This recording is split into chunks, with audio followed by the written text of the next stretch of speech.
Minasan konnichiwa und willkommen.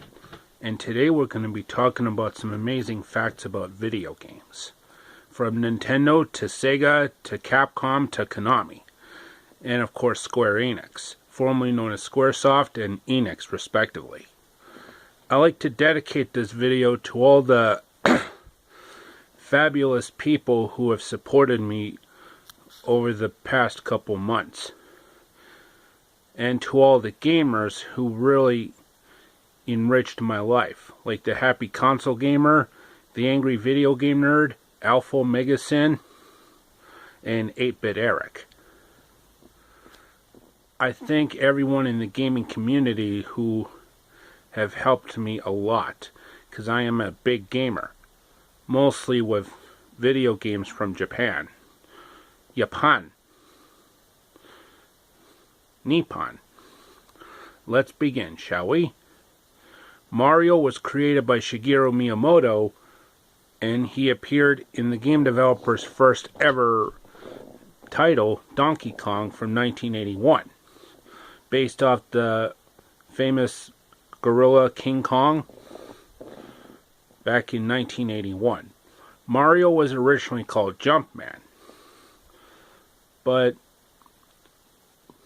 during the American localization process, Shigeru Miyamoto changed the name from Jumpman to Mario, after Shigeru Miyamoto's landlord at the time, Mario Segale, and not to be confused with a small mom-and-pop pizza joint called Mario and Luigi's.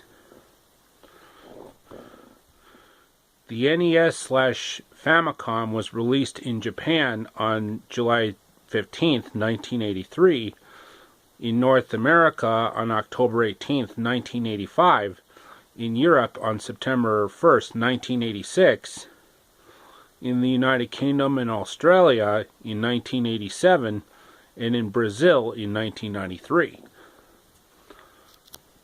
And one of the hottest selling games for the NES was Super Mario Bros. Some are also packaged with Duck Hunt.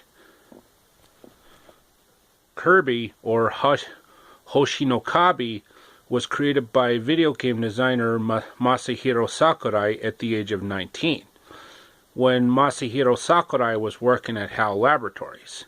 Well, at the time, before Masahiro Sakurai founded his own studio, Sora. And Kirby's Dream Land, known in Japan as Hoshinokabi, was released throughout the world in 1992, which at that time I was only 3 years old. Sonic the Hedgehog's iconic blue hue stems from Sega, who wanted their new mascot to be the same color as the logo. That's quite impressive. But Sonic was originally going to be called Mr. Needlemouse. No joke. There are plenty of documentaries that talk about that subject. And Dr. Ivo Eggman Robotnik was going to be a main character in a game, but Sega executives made him a villain who was modeled after Theodore Roosevelt, not to be confused with that other Roosevelt. Super Mario Bros. Was going to be the swan song for the Famicom before the Famicom Disk System was released in Japan on February 21st, 1986. Because Nintendo thought discs were the way of the future, making cartridges obsolete. But it was incredibly popular throughout the world. Well, in Japan and North America in 85, and in Europe in 86. And Super Mario Bros. 2, The Lost Levels, was released only for the Famicom Disk System. And Super Mario Bros. 3 was released on cartridge form. and as well as Super Mario USA, aka the American Super Mario Bros. 2, aka Yume Kojo, Doki Doki Panic. But I'll talk about that in a sec. Koji Kondo single-handedly composed all of the Super Mario World music using only an electric keyboard, knowing that some of the songs in the game are just variations of just one theme, the same way Miklos Rozsa did the music for Ben-Hur, which were basically variations on just one theme. But Koji Kondo's variations of that one particular theme really made me the gamer I am today. The Japanese PS2 and American 3DS versions of Dragon Quest VIII, Journey of the Cursed King, uses a MIDI score, while the Japanese 3DS and American PS2 versions of Dragon Quest VIII uses an orchestral score. And I actually own both the American PS2 version with the orchestral score and the American 3DS version with the MIDI soundtrack. The famous Konami code is up, up, down, down, left, right, B, A, start. The Konami code was created by Kazuhisa Hashimoto, who was developing the port, the home port of the 1985 arcade game Gradius for the Famicom in 1986. And Kazuhisa Hashimoto was having a hard time with the game, so he was inputting the famous Konami code, and it worked like a dream. And that game became popular because of that code. The Konami code. Before Konami went to Pachinko machines. In the PlayStation Portable version of Konami Suikoden, which was only released in Japan, some menus in the game were updated to make it more like Suikoden 2. And Suikoden 3 is the only Suikoden game to never be released in Europe, like France, Germany, Spain, and Italy. Although most competitive tournaments have moved into the use of the latest Street Fighter games from Capcom, there are still competitive die-hard fans who test their skills in the original arcade fighter with only 8 characters, like Ryu, Ken, Chun-Li, Guile, Dhalsim, E. Honda, and Blanka. The boss characters weren't added until later revisions, which are Vega, aka Balrog, M. Bison, aka Vega,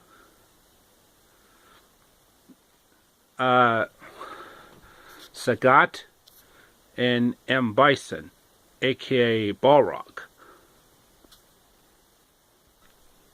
Yo Noid, based on the Domino's Pizza character, the Noid, is an Americanized version of the Japan-only game Kamen no Ninja Hanamaru. I'd say both of those games play nicely. Yo Noid and Kamen no Ninja Hanamaru. Dragon Ball FighterZ is the last video game Bulma's Japanese voice actress Hiromi Zudu ever did before she died on November 16th, 2017. And the game is dedicated to her memory. And Hiromi Zudu was truly a gifted actress. She really brought Bulma to life. Naruto Shippuden Ultimate Ninja 5 is the only Ultimate Ninja game to never see the light of day in North America. Only in Japan, Europe, and Australia. That's a darn shame, because I would have loved to play that game. But we did get Naruto Shippuden and Clash of Ninja Revolution 3 to compromise, with time skip Sasuke, Timeskip Hinata, Timeskip Kiba, Timeskip Shino, Timeskip Choji, Sai, Captain Yamato, Sasori's true form without his Akatsuki attire, and Granny Chio with the puppets. The Super Nintendo / Super Famicom came out in Japan on November 21st, 1990, in North America on August 23rd, 1991, and in Europe in June of 1992. And Super Mario World was the packing game for the American and European releases. In Japan, you had to buy the game separately. That's right. The game came bundled with the American and European Super Nintendo. But in Japan, you had to buy the game separately. Gunpei Yokoi was responsible for the immensely popular Game & Watch, the extremely popular Game Boy, and the horrendously bad Virtual Boy. Sonic the Hedgehog was not the original packing game for the Sega Genesis / Sega Mega Drive, but it was actually Altered Beast. And of course, they also had endorsement deals with different sports celebrities, like John Madden. Yep, Altered Beast was the original packing game, while the Model 2 Genesis / Mega Drive used Sonic the Hedgehog 2 as the packing game. The Sega Game Gear was featured in the Jackie Chan movie Rumble in the Bronx, and the Tone Loc movie Surf Ninjas. And the Sega Game Gear was a battery guzzler, because it took 6 AA batteries, while the Game Boy only had 4 AA batteries. In the Japanese version of Dragon Ball Z Super Butoden 2, Goku and Broly are unlocked with a secret code, which is up, X, down, B, L, Y, R, A. While in the French and Spanish versions, they are already unlocked right out of the gate. That's quite amazing. In the American and European versions of Astro Boy Omega Factor for Game Boy Advance, there's a couple of languages: English, French, German, Japanese, Spanish, and Italian, plus health bars for the bosses, which were not in the original Japanese version. Dynasty Warriors started off as a fighting game on PlayStation in 1997, and then in 2000, Dynasty Warriors 2 on PlayStation 2 became the first game in the series to be a hack and slash, and all subsequent games are like that. And one last fact: when Dragon Quest III came out on the Famicom in, I believe, around 1988, like, thousands of kids and adults were skipping school or skipping work to play the latest game. So the Japanese government forbid Enix to release Dragon Quest games on weekdays, and that tradition continues even to this day. Hence why all future Dragon Quest games were released on Saturdays in Japan, which would technically be Friday in North America. Okay, that should be enough of the video for today, folks. I hope you enjoyed it. Like, subscribe, comment. And as always, amigos, au revoir, auf Wiedersehen, sayonara, adios, and arrivederci. And make sure you click that bell icon so you'll get notified when I upload new videos. And I'll be back with another facts video shortly, so stay tuned. And take care, amigos, and I'll be right back after these messages.